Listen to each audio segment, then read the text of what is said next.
New Mexico, 1943. Edwin Land is on vacation with his family in Santa Fe. His 3-year-old daughter Jennifer watches him take a photograph. She asks a simple question, "Daddy, why can't I see the picture now?" Land smiles, but the question doesn't leave him. He goes for a walk, alone. 1 hour later, he comes back with something no one had yet built, a complete blueprint in his head for a camera that develops its own photographs. It would take him 29 years to finish it and cost $500 million to build. This is the story of the Polaroid SX-70, the camera that cost $500 million. That 12 engineering team said was nearly impossible, and that changed what a photograph could be. Chapter 1. The man who couldn't stop. Edwin Land dropped out of Harvard after his freshman year. Not because he failed, but because he already knew what he wanted to build, a synthetic polarizing material that could eliminate glare. He snuck into Columbia University labs at night to run experiments. By 1932, he had cracked it. At age 22, Land went on to file 535 patents in his lifetime. Only Thomas Edison filed more. In 1957, Harvard gave him an honorary doctorate, the same university he had walked out of 30 years earlier. But Land wasn't interested in recognition. He was interested in the impossible. His rule was simple. Don't do anything that someone else can do. Only take on a project if it's manifestly important and nearly impossible. By 1969, he had one more project left, and it was both.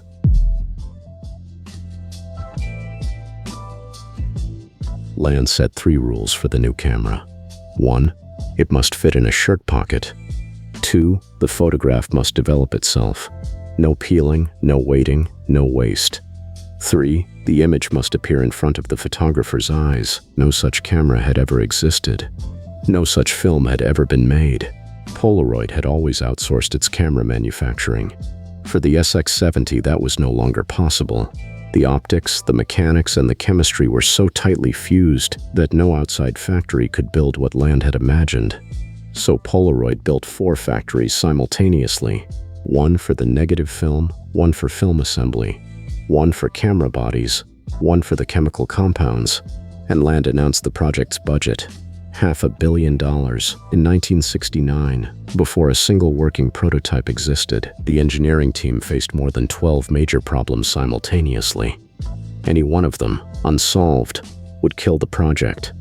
The film alone required 13 layers of chemical compounds, stacked in less than 1 millimeter, a light-blocking layer that could turn transparent when the photo was ready, a chemistry that could develop a full-color image without any developer to discard. Land's obsession with secrecy made everything harder. To prevent leaks to Kodak, the camera team and the film team were forbidden from sharing physical samples. Engineers designing the camera body had never once held the actual film. They were designing around. They built 300,000 test photographs before the product was finalized.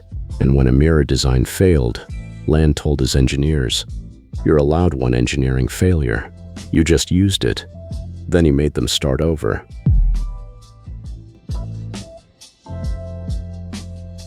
Inside every SX-70 film unit, 13 chemical layers are stacked, thinner than a human hair. When the shutter fires, tiny metal rollers push the film out of the camera. As it exits, the rollers crush a microscopic pod of developer fluid hidden at the edge of the film, spreading it evenly across all 13 layers in a fraction of a second. The light-blocking layer, white with titanium dioxide, shields the developing image from sunlight. Then, as the chemistry shifts pH, that same layer turns transparent, and the photograph appears.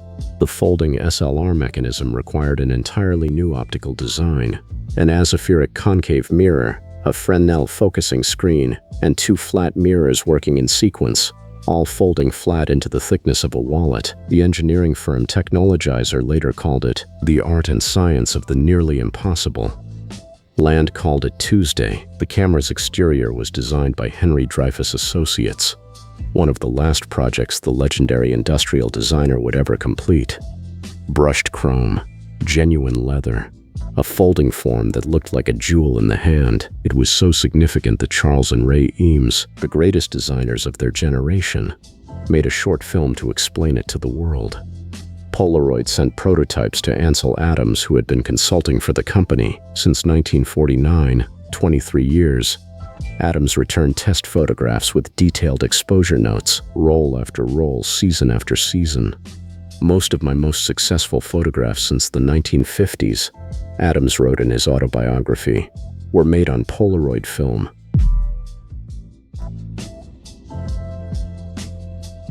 April 25, 1972. Needham, Massachusetts. 3,000 Polaroid shareholders fill a warehouse.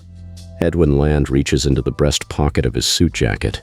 He pulls out a small, flat object. He unfolds it. In 10 seconds, he shoots 5 photographs. The images begin to develop in his hands, in front of the audience in real time. The crowd goes silent, then erupts. The SX-70 went on sale in Miami that fall at $180, equivalent to about $1,400 today. The film, 10 shots, cost $690. By mid-1974, Polaroid had sold 700,000 cameras. Time magazine would later call it the greatest gadget of all time. Andy Warhol bought one immediately.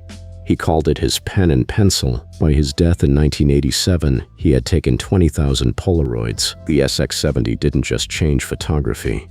It changed what artists believed photography could be. Lucas Samaras pressed his fingers into developing Polaroids, warping the soft emulsion into impossible shapes, portraits that were half photograph, half painting. Walker Evans, the great documentary photographer, his hands trembling from illness in his final years, kept working because of the SX-70. Its lightness, its immediacy. Polaroid gave him film for free. He shot until he couldn't hold the camera anymore. David Hockney assembled 63 Polaroids into composite landscapes that sold for nearly $200,000. Steve Jobs visited Land's Cambridge office at least 3 times in the 1980s. Edwin Land, Jobs said, saw the intersection of art and science and business and built an organization to reflect that. Land was, to Jobs, a national treasure.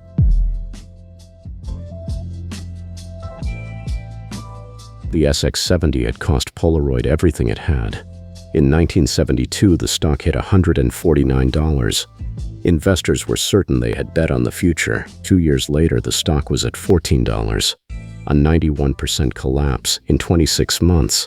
The cameras cost more to make than Polaroid had anticipated. The factories ran at half capacity. The national rollout came 9 months late. Earnings per share were expected at $3. They came in at 86 cents, and then in 1977, Land made one more bet. Polavision, an instant movie system, his idea since 1946. He had been right about instant photography. He was certain he would be right about instant movies too. He was not. VHS was already winning. The format was cheaper, longer, shareable. Polavision sold almost nothing. Polaroid took an $89 million loss and destroyed the inventory. In the spring of 1976, Kodak launched its own instant camera. 6 days after it went on sale, Polaroid filed suit. 12 patents, 12 counts of infringement. The battle lasted 9 years. In 1985, Polaroid won. Kodak was ordered to stop selling instant cameras immediately. 4 million customers were left holding cameras for which no film would ever be made. In 1991, Kodak paid Polaroid $925 million, the largest patent settlement in history at the time. But by then, Land was gone. The board had pushed him out in 1980. He resigned completely in 1982. In 1985, he sold every share he owned in the company he had built.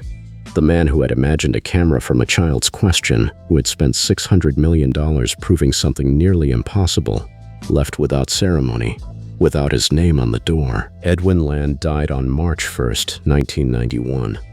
He was 81 years old. He had filed 535 patents, and he had not spoken to Polaroid in years. 10 years later, on October 12, 2001, Polaroid filed for bankruptcy. Nearly 3,000 employees lost their jobs. When the last Polaroid factory closed in the Netherlands in 2008, a group of photographers gathered to watch. One of them, Florian Kaps, refused to let the chemistry die. He bought the equipment for $3 million, named his company The Impossible Project, Because making instant film, he said, was still nearly impossible. Today, under the Polaroid name, that film is still being made. SX-70 cameras still shoot. The photographs still develop in your hands. Edwin Land imagined all of this in a single walk through Santa Fe. In 1943, because a 3-year-old asked why she couldn't see the picture now. Some questions take a lifetime to answer. If you found this story worth your time, subscribe. We cover the turning points in camera history, the numbers, the decisions, and what got lost along the way. Next time, the camera that made autofocus mainstream and the company that paid for everyone else's mistake.